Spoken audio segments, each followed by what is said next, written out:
Fala, meu amigo e minha amiga, seja bem-vindo, né? Esse é o terceiro editorial, esse é o Chá da Tarde. Vocês sabem que no sabadão, no domingo, é mais um bate-papo, né? Eu sento aqui e as matérias vão fluindo aqui e a gente vai discutindo sobre o que está rolando, né? É bem mais light. E aí, a gente vai discutir agora sobre o Petro enfiando a mão num vespeiro. Pois é, o Petro é o presidente da Colômbia, vocês já sabem quem é o Gustavo Petro. Pois é, olha só a loucura que o Gustavo Petro resolve falar agora em relação ao Maduro, né? O Gustavo Petro pediu a união dos exércitos da Colômbia e da Venezuela sem medo de enfrentar o malvadão laranja Donald Trump. Meu amigo, uma situação dessa pode, sabe, não tem como dar certo. O Petro já foi lá nos Estados Unidos, instigou os soldados americanos a se rebelarem contra o Donald Trump. O Donald Trump já está pistola com esse Petro.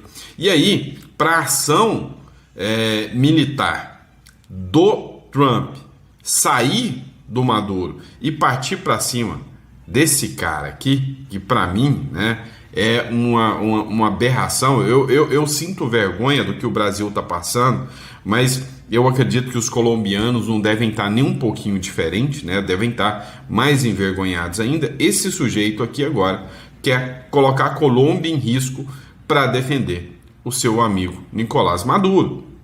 Agora, minha opinião sincera, não é por amizade, não é por questão ideológica, é porque se um cai, um monte vai cair junto, porque todo mundo sabe das falcatruas de todo mundo aqui, tá? Não é à toa que o Lula mandou buscar a presidente, a primeira dama do Peru, a Nadine Heredia, com um avião da FAB lá no Peru, é porque todo mundo sabe coisas do outro e todo mundo vai entregar. Ou seja, ninguém solta a mão de ninguém. A hora que um cair, todo mundo vai cair. Então é por isso que ele se protege.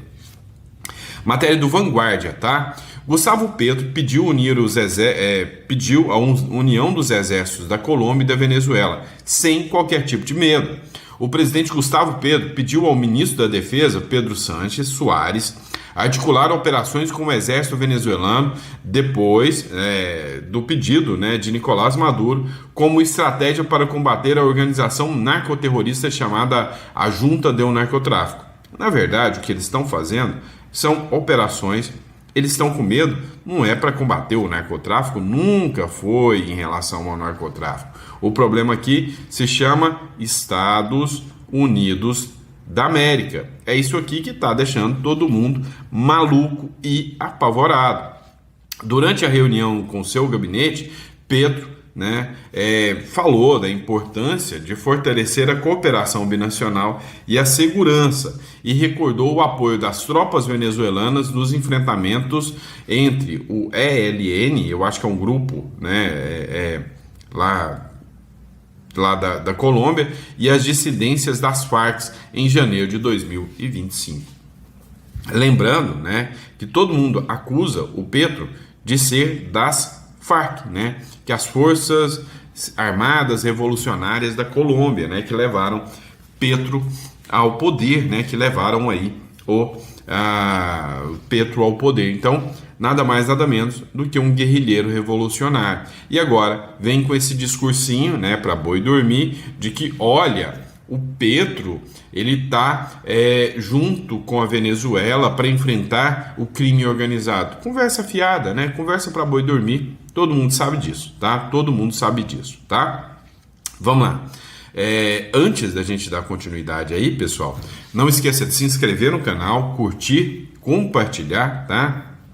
A gente está aqui no sabadão trazendo conteúdo, trazendo informação para vocês, tentando se adaptar aqui, Pessoal, sobre o áudio dos vídeos, coloca no comentário se está ficando bom, tá? Os áudios, os conteúdos, que assim, eu estou fazendo a gravação aqui usando o tablet, estou usando um microfonezinho desse aqui, daquele da Lark, comprei um microfonezinho daquele, mas às vezes vocês reclamam que o áudio fica meio abafado, meio ruim, tá? Então, fiz o aplicativo para vocês aqui para a gente poder realmente né, nesse período de trânsito, de viagem, que vai ser mais constante agora na minha vida, tá? A minha vida está num período maior de viagens agora, né? Questões de trabalho e tudo mais. E aí eu preciso me adaptar. E às vezes ficar levando notebook, câmera, equipamento é muito complicado. Então, modelo, né? Com o aplicativo que a gente fez aqui, vocês colocam aí nos comentários se tá tudo ok, tá? Vamos falar desse cara aqui que vocês conhecem muito bem, né? Surfou na onda bolsonarista e depois, né, se tornou um anti-Bolsonaro. O Alexandre Frota, assim como também a Joyce Hasselman e Romário. Romário agora, né, acabou de ter um problemão aí, a gente vai falar sobre isso do Romário, tá? Vamos ver se dá para falar nesse editorial ainda, porque é muita matéria, tá? Mas vamos lá. Alexandre Frota tem um mandato de vereador cassado em Cotia. Pois é. O que sobrou para o Alexandre Frota, né, depois de romper com o bolsonarismo, foi vereador, né? Ou seja, não conseguiu mais, né, se reeleger ali como deputado, né? Então se tornou vereador lá em Cotia. E aí, né, o que aconteceu? O vereador da Câmara Municipal de Cotia, na região de São Paulo, teve um mandato parlamentar cassado nesta sexta-feira. A decisão ocorreu após o processo por calúnia e difamação do qual era réu transitar em julgado.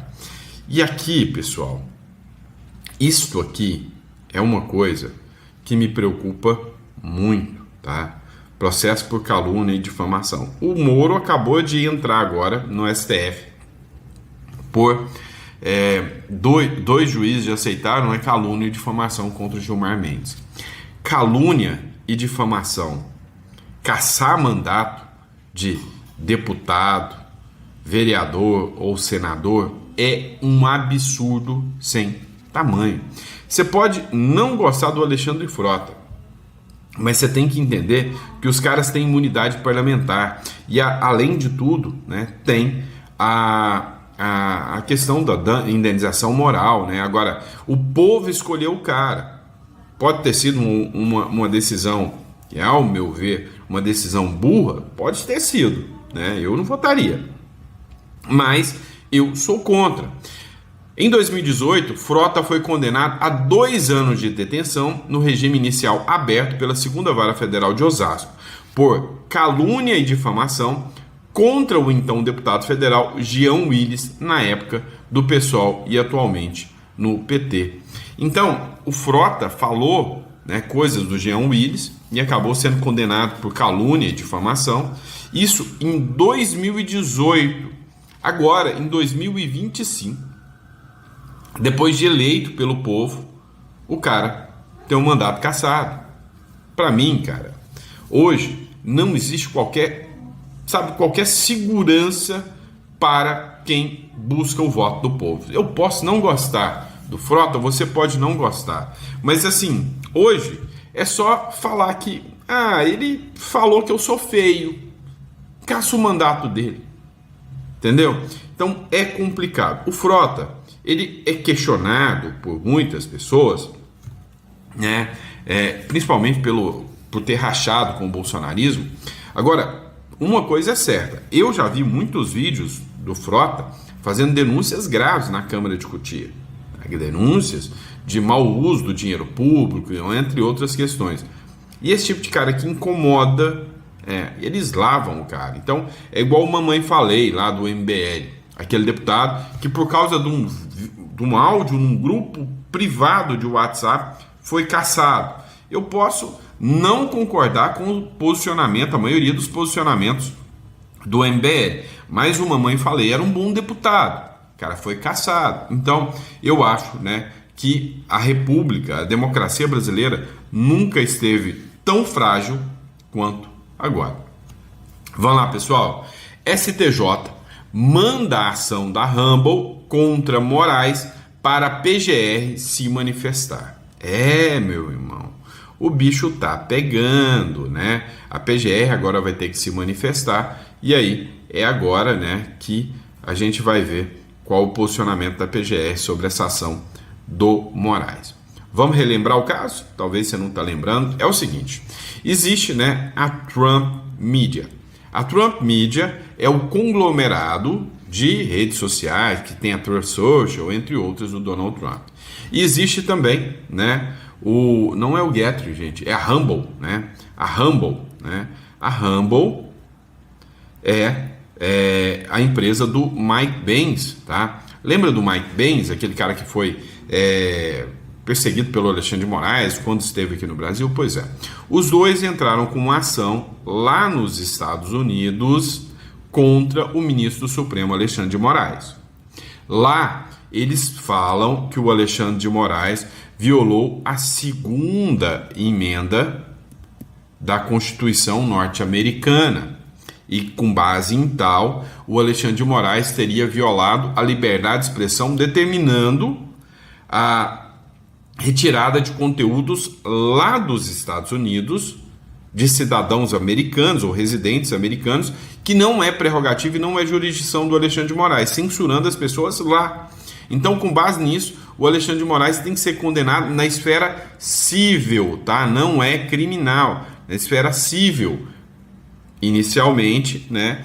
De que o Alexandre de Moraes deveria ser condenado e, se ele descumpre essa ordem judicial e continua mandando censurar pessoas lá nos Estados Unidos, aí ele poderia ser condenado à prisão por descumprimento de ordem judicial.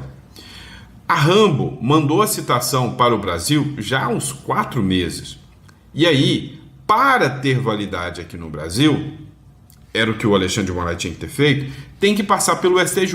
É papel do STJ, tá? Não é Supremo Tribunal de Justiça, igual eu vi um jornal aí de grande circulação, não lembro se era a Folha de São Paulo, falando, o Supremo Tribunal de Justiça vai se manifestar. Não é Supremo, é superior, tá?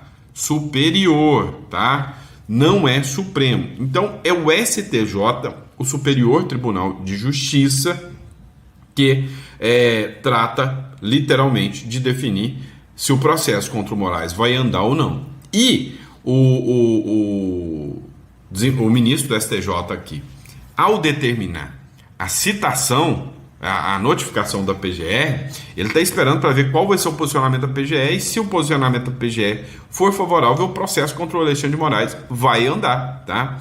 O presidente do Superior Tribunal de Justiça, Herman Benjamin, na imagem, né, esse que a gente mostrou, mandou a Procuradoria-Geral da República se manifestar sobre a notificação da Justiça Federal da Flórida para que o ministro Alexandre de Moraes, do Supremo Tribunal Federal, seja oficialmente notificado de um processo movido contra ele pelas empresas Rumble e Trump Media, esta última pertencente ao presidente norte-americano Donald Trump, o Trumpinho, né? Mota escolhe relator do projeto, não, isso aqui já é outra matéria, tá? O Trump, né? Então, agora, o Alexandre de Moraes, se a PGR der o parecer favorável, será, né, literalmente, né, citado, réu no processo.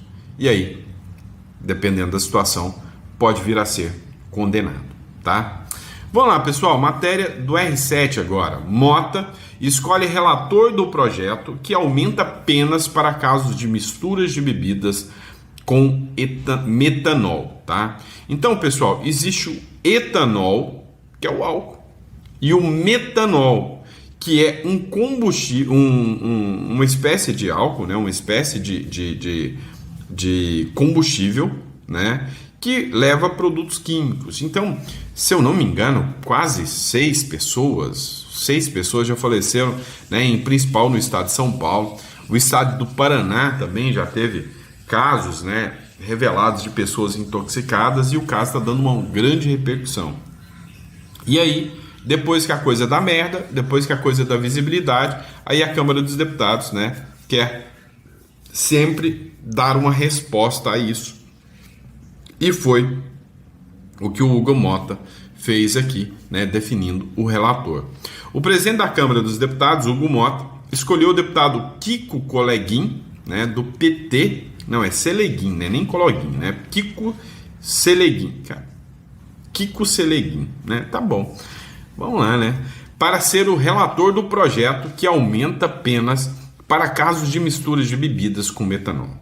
Mota destacou o ponto central do projeto, que é tornar a falsificação de bebidas um crime hediondo. Dessa forma, as penas podem chegar a 12 anos. Projeto apoiado, concordo em número, gênero e grau. Tem que acontecer isso mesmo. É preciso defender a indústria, o comércio e, acima de tudo, a vida das pessoas, afirmou o presidente da Câmara.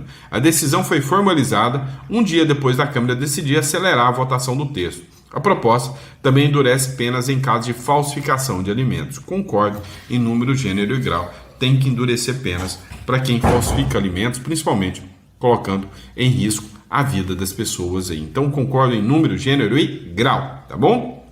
Vamos lá, pessoal. PGE solicita arquivamento de inquérito contra Bolsonaro e Braga Neto sobre atos do 7 de setembro. Olha isso aqui, né? O blog da Thalita Moema, tá, pessoal? A Procuradoria-Geral da República solicitou ao Supremo Tribunal Federal o arquivamento de um inquérito que investigava o suposto uso indevido de recursos públicos e símbolos institucionais pelo ex-presidente Jair Bolsonaro e o general Walter Braga Neto durante os atos de comemoração do 7 de setembro de 2022, em Brasília e no Rio de Janeiro.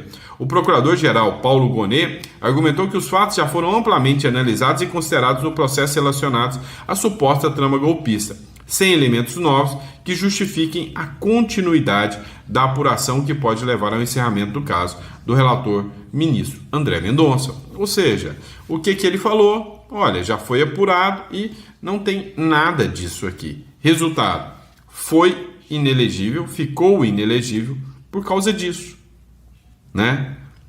E Brasilzão velho, né? Ficou inelegível por causa disso. Vamos lá, pessoal. Olha, o Milei está passando por uma fase complicada. Eu achei que o Milei ia conseguir conquistar o povo argentino, que ele ia fazer o jogo bem feito, né? Que ele não ia nesse papinho de eu vou melhorar a economia e com isso eu vou ganhar o povo argentino. Não adianta, gente. Enquanto a mídia está destruindo, né, você nunca vai ganhar o povo. O candidato de Milei, em legislativas, admite dinheiro de suspeito de tráfico e amplia a crise do governo. Você acha que isso aqui, no final, não vai se provar, né, que é um belo do engodo? O Bolsonaro foi destruído, detonado. Lá a mídia argentina tá falando isso aqui o tempo inteiro, tá? O tempo inteiro, tá, sabe, dando a mancha do Milei como o corrupto. Isso vai ser uma dor de cabeça sem precedentes. Eleição na Argentina. O grupo político de Javier Milei já tem uma nova crise pré-eleitoral para chamar de sua. Após a divulgação na noite de quinta-feira de um extrato do Bank of America, aponta que o principal candidato deputado de A Liberdade Avança na província de Buenos Aires, José Luiz Espert, recebeu $200 mil, cerca de 1 milhão, de um suspeito de envolvimento com narcotráfico. Agora eu te pergunto, quantos suspeitos doaram para contas da Kirchner? Quantos? E aqui no Brasil? Quantos suspeitos doaram para contas de esquerda? Então os caras vão pegar isso aqui, vão mostrar, o Milei é corrupto, o Milei é malvadão, é corrupto. E aí vai ter um monte de gente que vai cair nesse discursinho mequetrefe, e isso está minando totalmente a popularidade, né, do presidente Javier Milei lá na Argentina, tá? Lá na Argentina. Pessoal, e agora para encerrar, eu quero colocar para vocês aqui um vídeo, tá, do Editorial Central. Queima de arquivo, foi encontrado morto, tá? Então, saíram novas informações sobre o advogado do Mensalão, sobre a morte dele, né? Estão circulando cenas aí, parece que era um trio, né? Tinha uma mulher envolvida que praticaram um latrocínio contra ele. Eu queria que você acompanhasse essa matéria aqui conosco. Bora para cima. As eleições de 2026 já estão chegando aí e a gente quer saber da opinião de vocês sobre um assunto que está repercutindo muito, que é o Eduardo Bolsonaro se lançar a presidente da República caso seu pai não esteja nas urnas. Pessoal, saiu uma última notícia aqui agora também, que o Bolsonaro ele não vai apoiar nenhum dos filhos aí para concorrer à presidência da República. Será que essa situação aí é porque eles estão esperando tudo que pode vir a acontecer? Nesse caso aí da anistia, na questão do Cássio Nunes ser o presidente do TSE no ano que vem, que eles estão esperando aí reverter todas essas situações. A gente vai comentar sobre esse assunto aqui e eu também quero saber da opinião de vocês. Pessoal, meu nome é Samuel Fernandes, sou analista de negócios e a gente está aqui no canal Editorial Central. Antes de mais nada, já vai deixando o seu like aí que a gente traz notícias aqui em primeira mão por tudo que envolve a política nacional e internacional também. Pessoal, antes da gente começar o nosso vídeo aqui, a gente vai colocar aqui uma fala do Eduardo Bolsonaro, onde ele diz... Pessoal, não sei se vocês perceberam, o aplicativo que ele usa é o mesmo. Então, o Samuel Fernandes é um parceiro do canal aqui que me ajudou aqui com a criação, com a elaboração do aplicativo. Então, é um rapaz que realmente me ajuda em alguns negócios, né? É parceiro meu em alguns negócios, né? Ele é analista de negócio, então recomendo o canal Editorial Central do Samuel Fernandes aí. E todas as situações que acontecem no Brasil aí é que ele não vai deixar para lá de forma nenhuma e que mesmo que aconteça tudo, ele vai estar colocando a sua cara a tapa. Olha só essa publicação aqui da Easy Fatos. Já viu, através de diversas pesquisas, que o potencial de transferência de votos de Bolsonaro é quase de 100%, o que faz com que a nossa candidatura seja robusta o suficiente. Nós somos muito fortes na rede social, né? Eu acredito que a gente consegue fazer a nossa mensagem chegar a várias pessoas do Brasil. A gente já teve no passado do Brasil, mesmo antes das redes sociais, né, na virada do século XIX para o XX, nós tivemos 100 anos atrás um presidente que foi eleito mesmo estando fora do país. Então isso daí não seria novidade. Mas mais uma vez, né, eu quero obrigar o regime a se expor. Eu acho que eles vão fazer de tudo para tentar me condenar. A gente está vendo agora uma mudança da água para o vinho, da maneira como o Moraes tem abordado a questão das notificações internacionais. No passado recente, ele notificou o Paulo Figueiredo através de edital e agora ele o faz por carta rogatória, né? Talvez esteja querendo adequar o seu código de processo penal pessoal ao verdadeiro código de processo penal. Mas ele faz isso para tentar dar tons de legitimidade quando ele tenta me notificar no meu gabinete em Brasília. Então veja a situação que está ocorrendo no Brasil. Ele não quer utilizar a carta rogatória porque ele sabe que isso demoraria muito tempo e certamente não seria condenado até a eleição do ano que vem. Então ele acelera o processo me intimando por edital. Pelo menos é assim que eu estou vendo ser publicado na imprensa.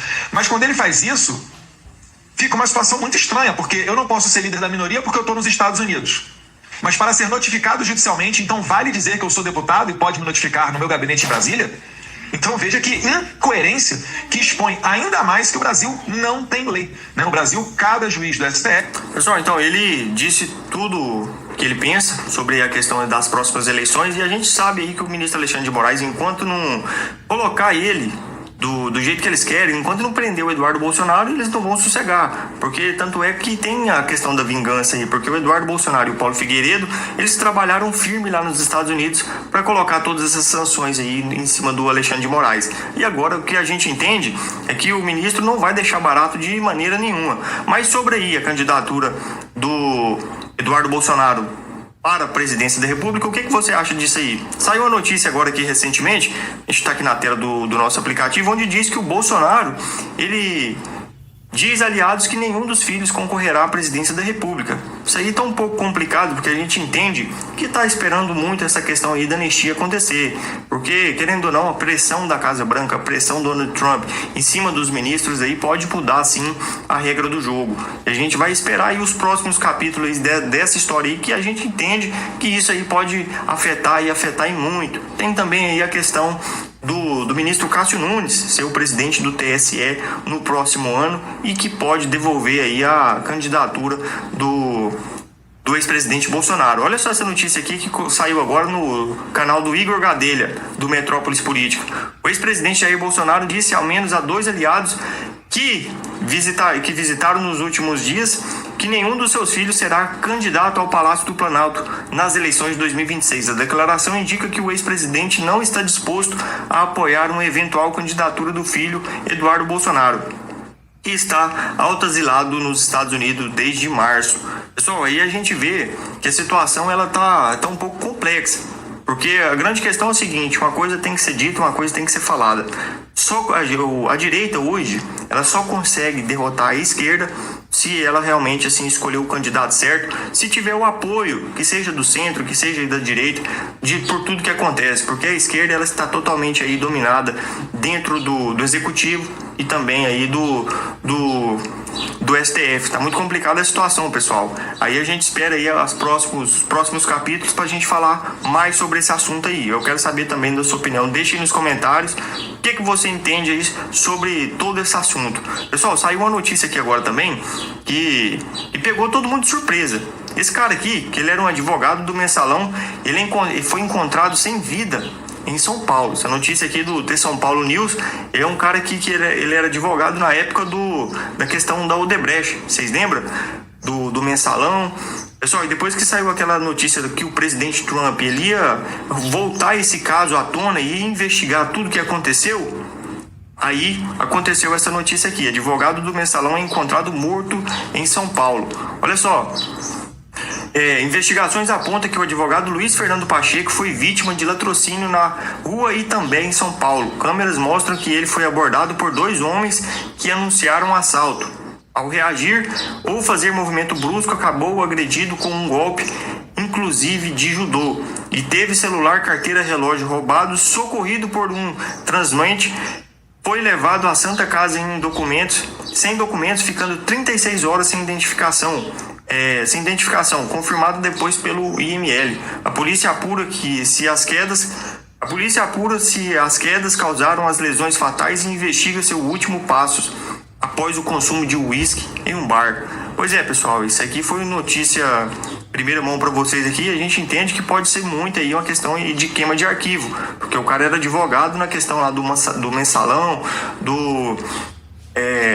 daquele caso da Odebrecht, de tudo que aconteceu. O que você pensa sobre esse assunto aí? Coloca aí nos comentários pra gente saber qual que é a opinião de vocês sobre isso aí. Pessoal, agora tem algo que tá dando muito o que falar também, é a questão aí da defesa brasileira, que o ministro da Defesa ele deu uma declaração essa semana passada aí, dizendo que as forças armadas do país ela não tem recurso nenhum para poder comandar se tiver uma possível invasão. Tem armamentos aí para suportar 30 dias de uma eventual guerra. Depois disso acabou. E hoje o Ministério da Defesa aqui postou um vídeo mostrando toda a sua força, depois que repercutiu muito essa fala aí do próprio ministro. Olha só o que colocaram aqui, o site do Ministério da Defesa. Olha só. A Operação Atlas reúne cerca de 10 mil militares das Forças Armadas no maior exercício militar conjunto do Brasil em 2025. Em um esforço integrado para fortalecer a presença e a prontidão das Forças Armadas no território nacional. Aqui em Belém, a Marinha do Brasil participa da Operação Atlas com o navio aeródromo Multipropósito Atlântico, o maior navio de guerra da América Latina. Ele atuará juntamente com a aeronave P-95 Bandeirulha da FAB, que atuará em ação de patrulha marítima na Foz do Amazonas. Também está presente no exercício o navio de desembarque de carros de combate Almirante Savoia, transportando tropas e equipamentos em um deslocamento inédito numa região estratégica do país.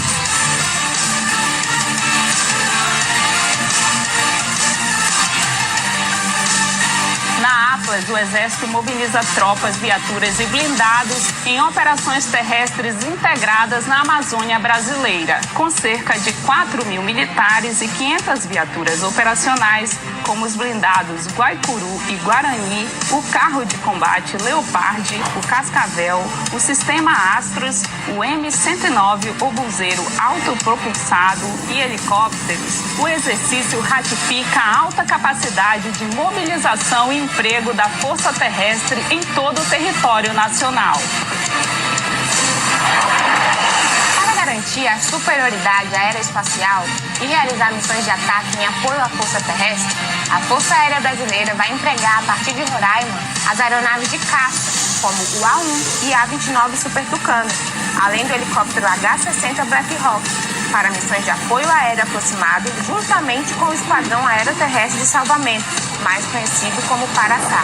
A Operação Atlas se consolida como um exercício essencial, demonstrando o preparo das Forças Armadas para atuar com agilidade, eficiência e coordenação em áreas sensíveis e de difícil acesso. Operação Atlas, Forças Integradas na Defesa da Amazônia. Pessoal, depois de ter pego muito mal aquela situação, que o próprio ministro da Defesa ele disse que estava sem caixa para qualquer coisa, até mesmo para abastecer os carros ali, os helicópteros, os aviões que ficaram parados aí muito tempo. Eles só ligaram para levar a Janja, naqueles aviões da FAB. A gente entende aí que agora eles estão aí se posicionando de uma maneira diferente, porque entenderam que pegou muito mal o maior país da América Latina não ter potência nenhuma. Aí agora eles estão aí colocando aí toda a sua força no Instagram. Então, pessoal, foi isso. Isso aqui foi as matérias que a gente conseguiu trazer. Se você gostou, deixa o seu like aí, já comenta, ajuda o nosso canal aí a bater a nossa meta de 50 mil inscritos. Tamo junto aí, até o próximo vídeo, se Deus quiser. É isso aí, pessoal. Isso aqui foi o editorial central, tá, pessoal? Então, recomendo bastante para vocês. Muito obrigado pela confiança, pela credibilidade. Foi um bate-papo aqui com vocês, né, nesse sabadão abençoado. E às 7 horas da noite estou de volta aqui para mais um bate-papo com vocês, tá? Um grande abraço, fiquem com Deus. Pessoal, vou deixar na descrição aqui o link, tá, para você entrar em contato com o nosso escritório aqui sobre a questão de imigração, tá? Então entre em contato com a Imigra Mais. O Uruguai é um ótimo país, um excelente país. Eu venho recomendando muito o Uruguai pelas vantagens que o país te oferece, tá? Uma solidez e segurança jurídica para quem vai empreender, para quem vai trazer novos projetos aí. Então é bem interessante. Você pode dar a saída fiscal. Com a saída fiscal, dependendo de onde, né, e do que você recebe, você pode ter economias tributárias gigantescas. Então entre em contato aqui, que a gente está aqui para poder te ajudar, tá bom? Um grande abraço, fica com Deus e até o próximo editorial.